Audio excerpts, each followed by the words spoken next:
এখন সময় প্রায় 8:10 আমরা দেখার চেষ্টা করব দিনের শুরুতে আবহাওয়ার পরিস্থিতি কি।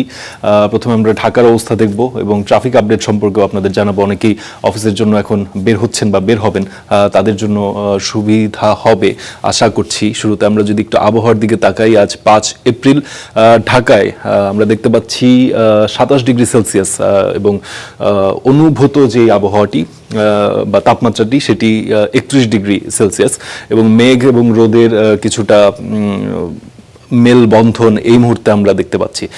তো 27 ডিগ্রি সেলসিয়াস দিনের শুরুতে, কিন্তু দিনের পরবর্তীতে সর্বোচ্চ যে তাপমাত্রা আশা করা হচ্ছে সেটি অ্যাকুওয়েদারের অনুসারে সেটি হচ্ছে 33 ডিগ্রি সেলসিয়াস এবং প্রায় আবহাওয়া যেটি অনুভূত হতে পারে সারাদিনের সর্বোচ্চ সেটি হচ্ছে 36 ডিগ্রি সেলসিয়াস। অর্থাৎ এপ্রিল মাস কিন্তু দর্শক চলে এসছে এবং সেই যে ভয়াবহ গরম সেদিকে আমরা আস্তে আস্তে এগিয়ে যাচ্ছি এবং অলরেডি দেশের বিভিন্ন জায়গায় কিন্তু সেই উষ্ণ আবহাওয়া বা তাপমাত্রার যে ভয়াবহতা সেটি চলে এসছে প্রায়। চুয়াডাঙ্গায় আমি খেয়াল করছিলাম কালকে সম্ভবত চুয়াডাঙ্গায় কিন্তু কি বলে ওটাকে, যেই তাপমাত্রা সেটি তাপপ্রবাহ সেখানে চলছে এই মুহূর্তে এবং নিম্নে রাতের বেলা আমরা দেখতে পাচ্ছি 25 ডিগ্রি সেলসিয়াসে তাপমাত্রাটি নামতে পারে এবং বজ্রঝড়ের কিছুটা সম্ভাবনা রয়েছে, সেইটিও আমরা অ্যাকুওয়েদারে দেখতে পাচ্ছি তাদের ওয়েবসাইটের অনুসারে। আমরা একটু চট্টগ্রামের অবস্থাটাও দেখতে চাই, চট্টগ্রামে আজকে আবহাওয়ার কি পরিস্থিতি। এখানেও আমরা দেখতে পাচ্ছি চট্টগ্রামে এই মুহূর্তে 27 ডিগ্রি সেলসিয়াস এবং অনুভূত হচ্ছে প্রায় 32 ডিগ্রি সেলসিয়াস। চট্টগ্রামে কিছুটা মেঘলা আবহাওয়া এখন দেখতে পাচ্ছি। তো চট্টগ্রামে ছিল এবং ঢাকা এবং চট্টগ্রামের আবহাওয়ার বিষয়টি এটি ছিল। আমরা এরপর দেখতে চাই সারা বিশ্বের এয়ার কোয়ালিটির বা বায়ুর মানের কি অবস্থা, সেটি আমরা প্রায় প্রতিদিনই দেখার চেষ্টা করি। আইকিউ এয়ার নামের একটি প্রখ্যাত ওয়েবসাইট আছে, তার একটি র্যাঙ্কিং করে থাকে বায়ুর মান নিয়ে, বিশ্বের বিভিন্ন শহরের বায়ুর মান, এবং তারা কিছু পয়েন্টস আকারে তারা দেয় এবং সেই পয়েন্টগুলো তারা বলে 0 থেকে 50 পর্যন্ত তারা ভালো হিসেবে ধরে এবং 51 থেকে 100 পর্যন্ত মাঝারি হিসেবে ধরে, 101 থেকে 150 পর্যন্ত কিছুটা অস্বাস্থ্যকর তারা বলে এবং 151 থেকে, যেটি আপনারা লাল দেখতে পাচ্ছেন, 151 থেকে 200 এবং 300 সেটি আসলে ভেরি ভেরি আনহেলদি, যেটি একদমই অস্বাস্থ্যকর এবং শিশু বা যাদের শ্বাসকষ্টজনিত সমস্যা রয়েছে তাদের একদমই বাইরে বের হতে নিষেধ করা হয়, বাইরে বের হলেও মাস্ক ছাড়া বের হতে নিষেধ করা হয়।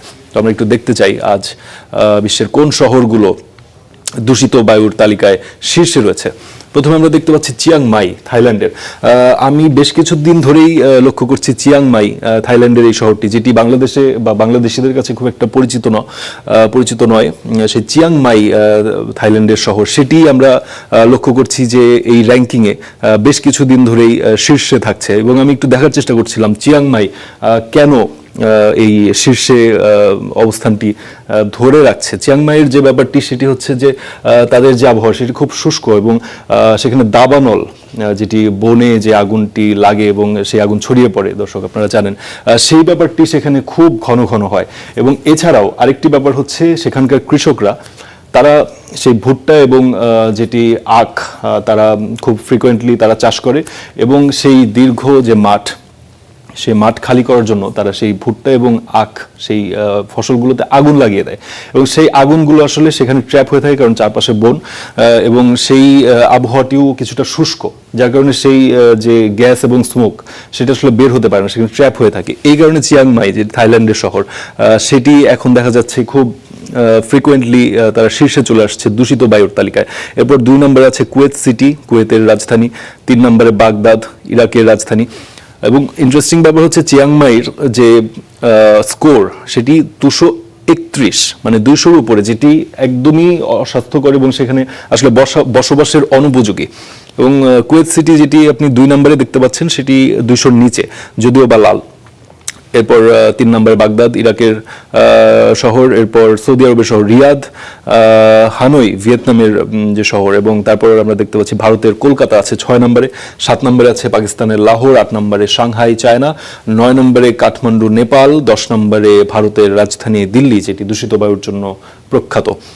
ইন্টারেস্টিংলি আমরা দেখতে পাচ্ছি ঢাকা শহর আমাদের রাজধানী, সেটি 10 নম্বরের মধ্যে আজকে নেই, আজকে আছে 12 নম্বরে এবং আমাদের স্কোর হচ্ছে 127। কিছুটা মন্দের ভালো বলা যেতে পারে, কারণ ঢাকার কথা যদি আপনি চিন্তা করেন সেই ক্ষেত্রে কিছুটা মন্দের ভালো। এটি ছিল সবচেয়ে দূষিত বায়ুর যেই শহরগুলোর তালিকা। আমরা একটু সবচেয়ে পরিষ্কার বায়ুর তালিকার দিকেও একটু চোখ রাখতে চাই, যেটি আছে অসলো, নরওয়ের শহর 1 নম্বরে অবস্থান করছে, তাদের স্কোর 4। আপনি ডিফারেন্সটা খেয়াল করুন, যেগুলো দূষিত শহর এবং যেগুলো সবচেয়ে পরিষ্কার শহর সেখানকার যে পয়েন্টের ডিফারেন্স। নরওয়ের শহর অসলো 4, হাউস্টন মার্কিন যুক্তরাষ্ট্রের শহর সেটি 6, অর্থাৎ 2 নম্বরে অবস্থান করছে। 3 নম্বরে অবস্থান করছে আয়ারল্যান্ডের শহর ডাবলিন। 4 নম্বরে অবস্থান করছে আমেরিকার আরেকটি শহর ডিট্রয়েট। 5 নম্বরে মিনিয়াপোলিস আমেরিকার একটি শহর। 6 নম্বরে আছে যুক্তরাজ্যের শহর বার্মিংহাম। 7 নম্বরে ডেনমার্কের কোপেনহেগেন। 8 নম্বরে অস্ট্রেলিয়ার সিডনি। 9 নম্বরে অস্ট্রেলিয়ার ক্যানবেরা এবং 10 নম্বরে নিউজিল্যান্ডের অকল্যান্ড। অর্থাৎ খেয়াল করুন, উত্তর আমেরিকা, অস্ট্রেলিয়া এবং ইউরোপ এর মাঝখানেই সমস্ত আপনার পরিষ্কার বা পরিচ্ছন্ন যেই বায়ুর শহরগুলো, এবং তাদের প্রত্যেকেরই স্কোর 10 নম্বর পর্যন্ত যদি দেখেন 10 থেকে 12-র মধ্যে। তো দর্শক, এই ছিল আজকের আমাদের আবহাওয়া এবং যেই বায়ুর মানের তালিকা। আমরা এবার ঢাকার ট্রাফিক আপডেট সম্পর্কে একটু জেনে নিতে চাই। ঘড়িতে প্রায় 8:15। এখন কি অবস্থা আমাদের ঢাকা শহরের ট্রাফিকের রাস্তাগুলোর? আমরা মোটামুটি সবুজ দেখতে পাচ্ছি। দিনের শুরুতে সকালবেলা আসলে কিছুটা সবুজের আধিক্যই আমরা দেখতে পাই প্রায় প্রতিদিনই। আমরা লাল যেটি এখন এই মুহূর্তে দেখতে পাচ্ছি সেটি হচ্ছে এই রাস্তাটি, বীরুত্তম একে খন্দকার রোড, যেটি মহাখালী ডিওএইচএস থেকে এই পাশে আমরা গুলশান 1 পর্যন্ত এই রোডটি দেখতে পাচ্ছি। এখনই এটি যানজটে পূর্ণ হয়ে গেছে। এছাড়া সেই কাকুলি বনানীর যে রোডটি মহাখালী বাস টার্মিনাল পর্যন্ত, সেইখানে প্রায় দীর্ঘ যানজট আমরা দেখতে পাচ্ছি, এটি লাল হয়ে গেছে অলরেডি। এছাড়া যেটি আছে ফার্ম গেটের দিকে, বিজয় সরণির দিকে কিছুটা যানজট আমরা লক্ষ্য করছি, যদিও সেই যানজটগুলো খুব দীর্ঘ নয়, সেই মোড়গুলোকে কেন্দ্র করে এই যানজটগুলো সৃষ্টি হয়েছে। এছাড়া গাবতলীতে আমরা যেটি ঢাকার একটি গুরুত্বপূর্ণ প্রবেশ পথ, সেখানে কিছুটা দেখতে পাচ্ছি। এছাড়া ইবনে সিনা যে মেডিকেল কলেজ হাসপাতাল, সেই মিরপুর রোডে সেই হাসপাতাল, অর্থাৎ শ্যামলী থেকে আপনার যে টেকনিক্যাল পর্যন্ত যে রাস্তাটি, সেইখানে আমরা দেখতে পাচ্ছি একটি দীর্ঘ যানজট বলা যেতে পারে। সকাল অনুযায়ী বেশ দীর্ঘ এই যানজটটি। এছাড়া রামপুরার দিকে আমরা কিছুটা দেখতে পাচ্ছি, বাড্ডা রামপুরা সেই রাস্তাটি আসলে একরকম রাজধানীবাসীর জন্য সেটি একটি দুঃস্বপ্ন। সেখানে আসলে গেলে আপনি কোনো সময় আসলে যানজট ছাড়া আপনি বের হতে পারবেন না। এটি নিয়েও সরকার কাজ করছে। গতকাল আমরা খবর পেয়েছি একটি বিকল্প রাস্তা বসুন্ধরা থেকে সেদিক আফতাবনগর পর্যন্ত আরেকটি রাস্তা করার পরিকল্পনা, সেখানে ঢাকা উত্তর সিটি প্রশাসক তিনি ভিজিট করে এসেছেন এবং সেই কাজটি সম্ভবত মে থেকেই শুরু হয়ে যেতে পারে। এছাড়া ঢাকা ইউনিভার্সিটির এদিকে আমরা একটু দেখতে পাচ্ছি যানজট রয়েছে। আমরা একটু দেখার চেষ্টা করব ঠিক কোন জায়গাটি এটি। আচ্ছা, এলিফ্যান্ট রোডের থেকে শাহবাগ যেই মোড়টি, সেটি আমারও নিত্যদিনের যাতায়াতের রোড, এবং শাহবাগ আসলে ঢাকাবাসীর জন্য গত 2 বছর একটি দুঃস্বপ্নে পরিণত হয়েছিল। তো যাই হোক, সকালবেলা আমরা এর বাইরে আসলে খুব একটা দেখতে পাচ্ছি না। তাছাড়া মোটামুটি সব রাস্তা এখন পর্যন্ত ঠিকঠাক আছে, চলাচলের উপযোগী রয়েছে। এছাড়া যেগুলোতে যানজট রয়েছে সেগুলো আমরা পড়ার চেষ্টা করেছি। মিরপুর যেটি 11, সেই মিরপুর 11 পল্লবী, সেখানেও আমরা দেখতে পাই সকাল সকাল যানজট শুরু হয়ে যায়। আজকেও তার ব্যতিক্রম নয়, সেখানেও কিছুটা যানজট রয়েছে। তো দর্শক, আপনারা যারা বাসা থেকে বের হচ্ছেন বা বের হবেন, তাদের জন্য নিশ্চয়ই হেল্পফুল হবে। এই বিষয়টি মাথায় রেখেই আপনারা রাস্তায় বের হতে পারবেন এবং চুজ করতে পারবেন কোন রাস্তাটি আসলে আপনারা সকাল সকাল ইউজ করতে চান। তো দর্শক, এই ছিল আজকের আবহাওয়া এবং সেই সাথে বায়ুর মান। ঢাকা শহর আজকে টপ যে 10 দূষিত বায়ুর তালিকা সেখানে নেই, এটি একটি সুসংবাদ। এছাড়া ট্রাফিক আপডেট আপনারা দেখলেন। মোটামুটি এই ছিল। আমরা আবারও ফেরত যাব আমাদের প্রাইম সেটে, সেখানে আয়েশা অপেক্ষা করছেন।